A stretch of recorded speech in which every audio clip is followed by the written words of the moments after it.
ఇట్లా తయారయ్యారేమ్రా మీరు అందరూ. అరే పార్టీ చేసుకుందాం రా అంటే ఒకడేమో తిరుపతి పోతున్నా అంటాడు, ఇంకోటేమో ఒడిబియ్యం పెట్టుకుంటున్నారా అని అంటాడు, ఇంకోటేమో అరే మా పిల్ల అసలు పంపించరా అని అంటారు. చిన్న పిల్లలారా మీరు? అరే మనం న్యూ ఇయర్ అంటే ఎట్లా సెలబ్రేట్ చేసుకుంటేటోళ్ళం రా. మన ఫ్లాట్లో 15 మంది అట్లా వచ్చేటోళ్ళు.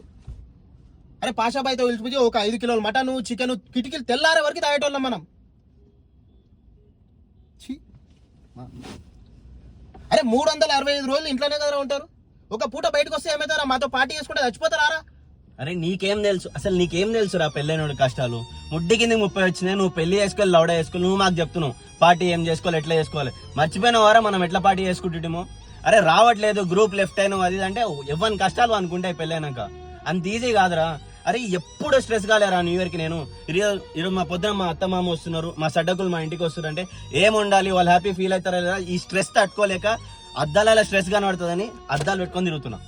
అది నా పరిస్థితి. నువ్వేమో మామా పార్టీకి రా గ్రూప్ లో అందరిని యాడ్ చేస్తావు, లెఫ్ట్ అవుతాం యాడ్ చేస్తావు. అర్థం చేసుకోరా నువ్వు.